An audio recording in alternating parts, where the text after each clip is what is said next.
Assalamualaikum warahmatullahi wabarakatuh. Perkenalkan, saya Nabila Amjad Syahira. Di sini saya ingin menjelaskan sedikit mengenai hasil proyek saya mengenai prediksi kelulusan tepat waktu mahasiswa.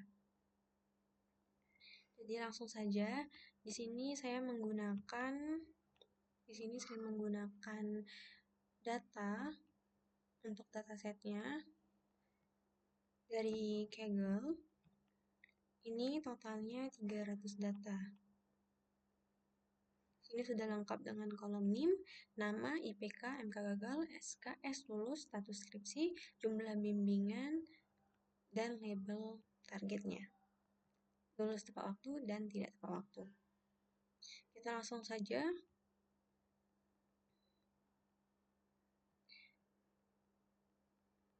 Yang pertama, import library. Di sini saya menggunakan library Pandas, NumPy, Matplotlib, dan Seaborn.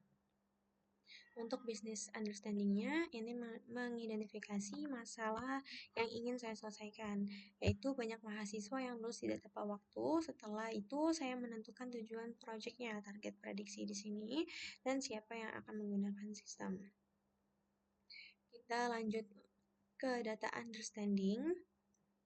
Di sini tujuannya agar saya memahami isi dataset sebelum digunakan untuk melatih model. Yang pertama ada load data, ini untuk membaca data yang sudah dimasukkan dari Excel dan menampilkan data pertama untuk memastikan data berhasil dimuat. Di sini hasil outputnya menampilkan jumlah data dan menampilkan 5 baris pertama dataset agar dapat melihat struktur data yang digunakan. Ini 5 baris sesuai perintah kita di sini. Lalu selanjutnya, informasi tipe data. Untuk mengetahui jumlah data, kolom, dan tipe data tersebut. Di sini ada 8 kolom dan masing-masing tipe datanya. Lanjut ke statistik data. Tujuannya untuk menampilkan statistik dari dataset. Outputnya di sini memberikan gambaran umum mengenai karakteristik datanya. Misalnya rata-rata IPK-nya, nilai minimal maupun maksimal dari setiap atribut yang ada di sini. Kita lanjut ke distribusi label target. Untuk mengetahui keseimbangan data, menghitung jumlah mahasiswa yang tepat waktu dan tidak tepat waktu. Hasil outputnya menunjukkan jumlah mahasiswa yang tidak lulus tepat waktu lebih banyak dibandingkan yang tepat waktu. Kondisi ini disebut class imbalance. Ini visualisasi distribusinya untuk semua fitur-fiturnya. Menampilkan grafik untuk distribusi setiap fitur. Lanjut ke heat map korelasi antar fitur. Untuk mengetahui fitur mana yang memiliki hubungan kuat terhadap target. Semakin mendekati angka 1, maka hubungannya semakin kuat. Nah, di sini dari hasil grafik ini dapat dilihat fitur mana yang paling berhubungan dengan kelulusan mahasiswa. Di sini terlihat IPK yang paling kuat terhadap target. Kita langsung lanjut ke data preparation. Nah, tahap ini dilakukan pembersihan data, pembuatan fitur baru, pemilihan fitur yang relevan, dan normalisasi data. Yang pertama, data cleaning atau pembersihan data. Ini untuk membersihkan data dengan menghapus missing value dan data duplikat. Nah, di sini bisa langsung dilihat hasil outputnya. Hasil runningannya menunjukkan tidak ada data kosong. Tidak ada data kosong dan tidak ada data duplikat. Jadi di sini jumlah data setelah cleaning tetap 300 data sesuai dengan dataset yang saya gunakan. Berarti dataset sudah siap digunakan, sudah cleaning. Lanjut ke fitur engineering. Nah, ini itu membuat fitur baru untuk menambah informasi yang berguna bagi model. Saya membuat fitur progress SKS, dan trend IP. Agar model memiliki informasi tambahan yang dapat meningkatkan kualitas prediksi. Dilanjutkan dengan fitur selection. Nah, memilih fitur yang akan saya gunakan untuk menghindari data leakage. Di sini saya hanya memilih fitur yang relevan saja dan tidak menggunakan data yang dapat menyebabkan data leakage seperti NIM atau nama. Jadi di sini saya cuma menggunakan 7 fitur dengan jumlah data yang tetap 300. Nah, di sini kita sudah masuk normalisasi data. Nah, ini fungsinya untuk mengubah seluruh data menjadi skala 0 sampai dengan 1 agar semua fitur memiliki skala yang sama. Bisa dilihat dari hasil outputnya.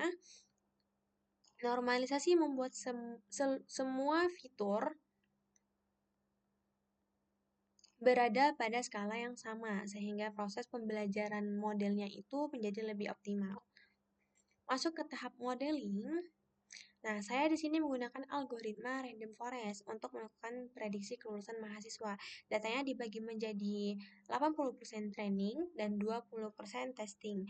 Model kemudian dilatih menggunakan data training dan diuji menggunakan data testing.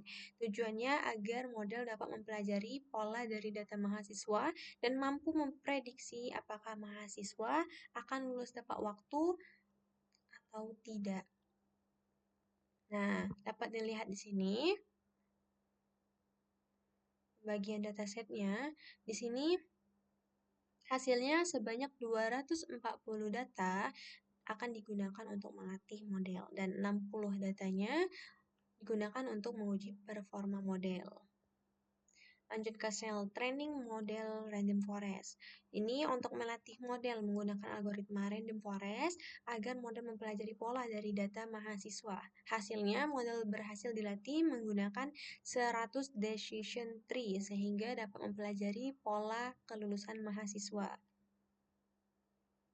Masuk ke tahap evaluasi, setelah model selesai dilatih sebelumnya tadi, dilakukan evaluasi menggunakan akurasi, precision, recall, klasifikasi report, confusion matrix, dan fitur importance. Tujuannya agar mengetahui seberapa baik performa model dapat melakukan prediksi.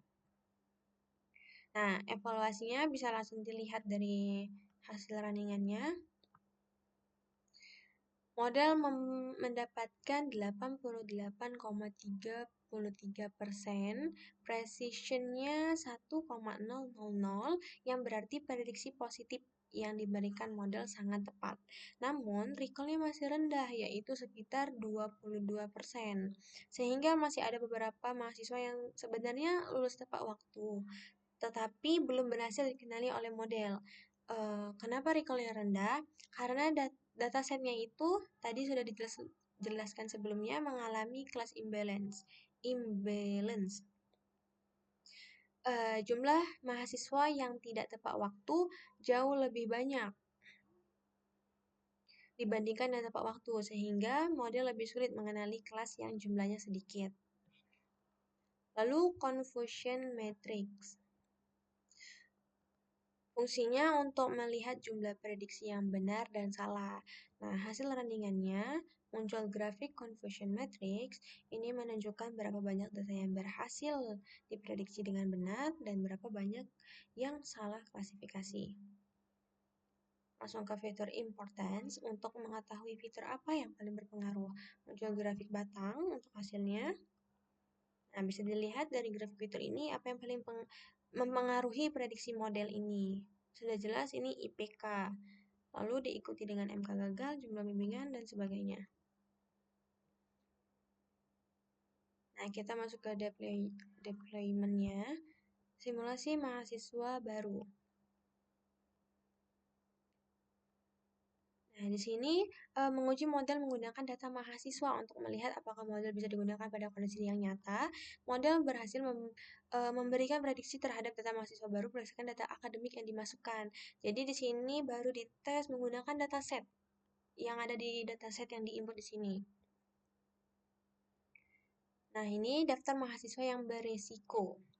Sama seperti sebelumnya tadi, namun di sini sistem juga memberikan rekomendasi tindakan kepada pihak kampus sehingga pihak kampus dapat melakukan pendampingan lebih awal.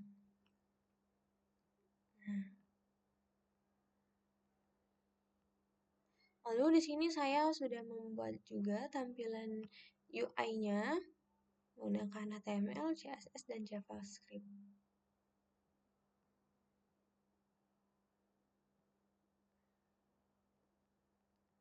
Langsung saja kita buka UI webnya.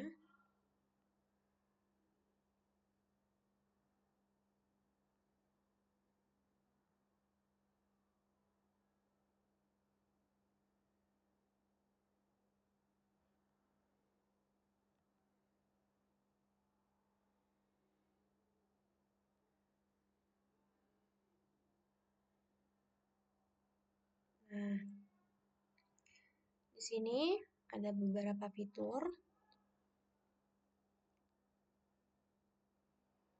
Nah, ini ada ringkasan statistik data.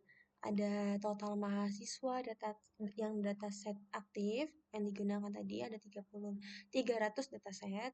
Nah, ini mahasiswa yang tepat waktu, yang beresiko, dan akurasi modelnya sebesar 86,7%. Lalu ada 3 tab di sini, ada tab prediksi, input data yang ingin diprediksi untuk kita input data mahasiswa, lalu monitoring untuk menampilkan tabel berisi daftar mahasiswa beserta statusnya. Statusnya di sini.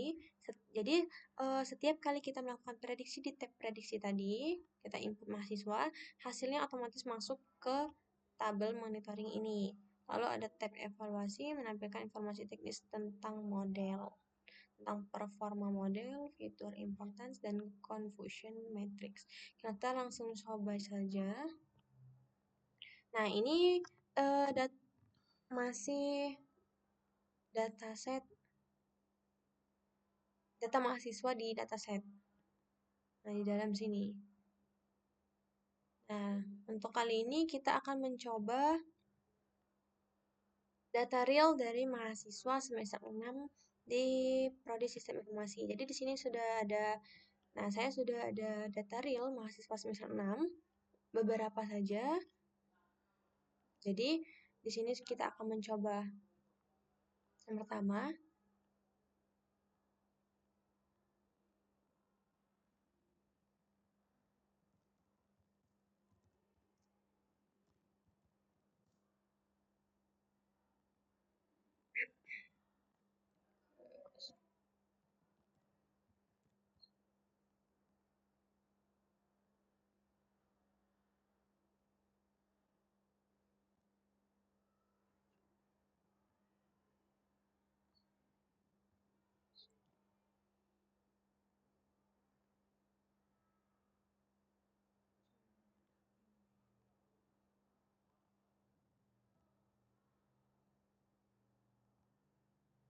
Nah, di sini kita tap button jalankan prediksi.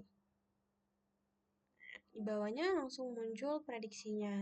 Jadi di sini diprediksi bahwa mahasiswa bernama Nabila Abdi Syahira diprediksi lulus tepat waktu dengan probabilitas lulus tepat waktunya itu 66%. Nah, di sini ada rekomendasi tindakan. Karena tadi probabilitasnya 66%, jadi ada rekomendasi untuk tingkatkan frekuensi, bimbingan, mempercepat progres pengerjaan skripsi, pastikan semua SKS tersisa dapat diselesaikan semester ini. Kita coba data yang lain. Coba data.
Nah, di sini hasil prediksinya, mahasiswa bernama Zahwa Aulia Cahyati diprediksi lulus tepat waktu dengan probabilitas 58%. Lalu hasil dari yang kita input ini masuk ke monitoring. Nah, Zahwa Aulia Cahyati dan Nabila Amjad.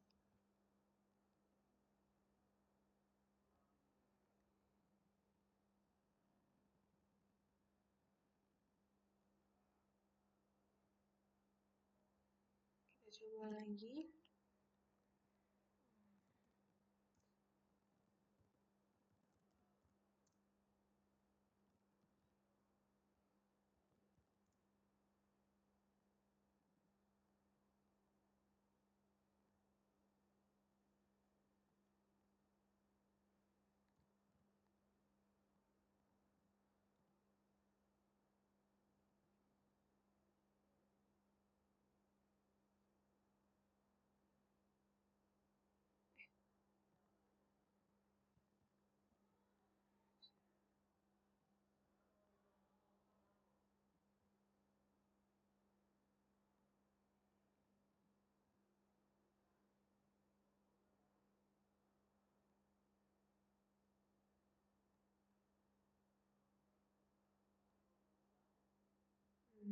Mahasiswa bernama Anissa Ramadan Tipasaribu diprediksi tepat waktu, lulus tepat waktu dengan probabilitas 71%.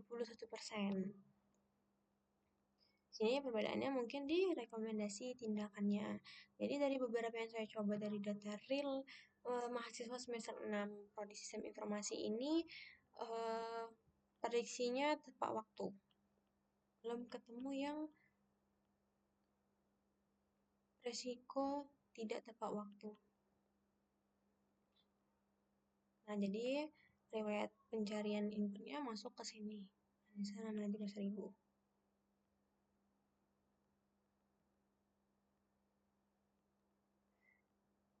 Mungkin itu saja yang dapat saya sampaikan mengenai hasil dari prediksi kelulusan mahasiswa yang saya buat ini.